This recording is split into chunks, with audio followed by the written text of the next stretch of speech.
After another failure with Mulan, Disney again wanted to try to conquer the Asian market, making a new original cartoon with predominance of Oriental culture.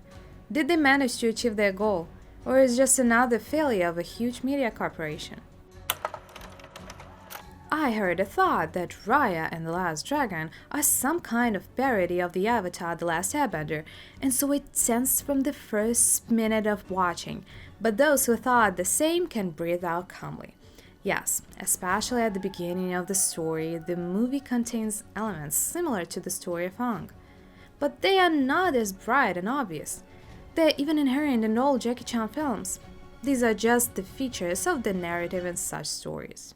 What's more interesting is that Disney has deviated a bit from its own canons and rules. Yes, we have a strong and independent princess again. If you look at this like that, then there are even two of them. Since childhood, they have been living in a world of terrible danger. They're always ready for battle, and curiously enough, the main characters do not perform songs at all. Instead, they demonstrate martial arts. What contributes to the environment around them? It would be pretty silly if Raya suddenly started singing about the lifeless desert the moment Drone attacks her. Raya and the Last Dragon is unique not only for its plot but also for the production conditions in which the entire creative team of the cartoon found itself due to the pandemic. As it turns out, this is the first animated Disney film to be made remotely. According to Dan of Geek, in March 2020, studio employees took corporate computers home, hoping that they would be back in the office in a couple of weeks. However, a few months later, company representatives realized that they would have to adapt to the new realities of the pandemic, in which animators, screenwriters, directors, and even voice actors worked from home. On the Walt Disney Animation Studios YouTube channel, the animation producer says that home studios' sound recordings had to be equipped right in the dressing rooms. Luckily, the preparation for the creation of the story began much earlier, so the production team managed to analyze the material that was necessary to recreate the features of Asian culture. They visited Laos, Thailand, Cambodia, Vietnam, as well as Indonesia, collecting references from the local flavor. Based on what they saw, a fantasy world called Kumandra appeared, in which the events of the cartoon take place. Raya and Last Dragon begins with a brief backstory from which viewers learn that the lands of Kumandra they belonged to people who existed in perfect harmony with magic and dragons. When dark forces began to approach the world, dragons saved it, leaving humanity with protection in form of magic stone. Not appreciating the sacrifice, people divided into clans and became enemies, wanting to be the only owners of invincible strength. Raya, the daughter of one of the leaders, was supposed to become the keeper of the stone, but because of insufficient deception, she lost both it and her father. Now Raya travels through dangerous and deserted lands, hoping to find the last dragon, thanks to which she will be able to save the world from the evil that returned to Kumandra.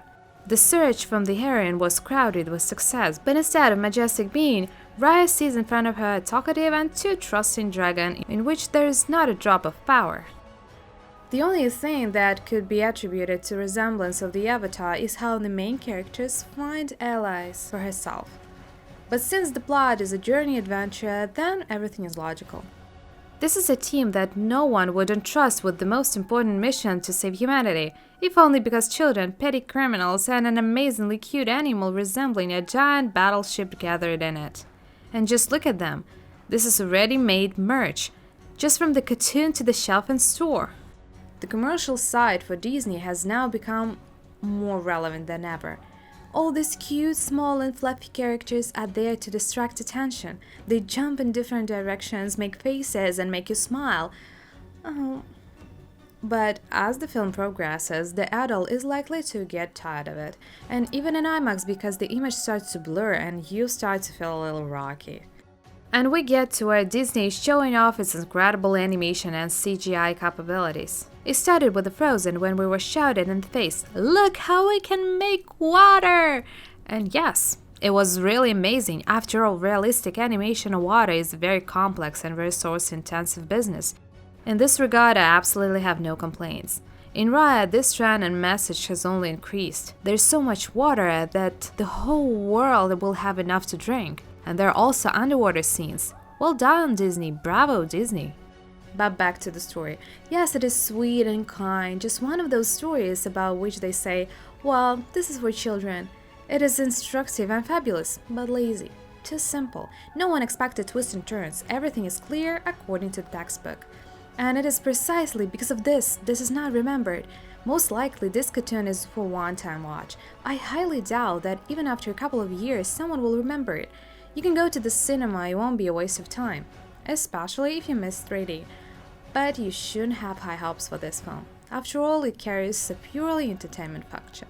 And now the time to like this video and subscribe to my channel if you like it, and tell me in the comments below how you like this movie. Thank you for watching. Watch only good movies that make your day a little bit brighter.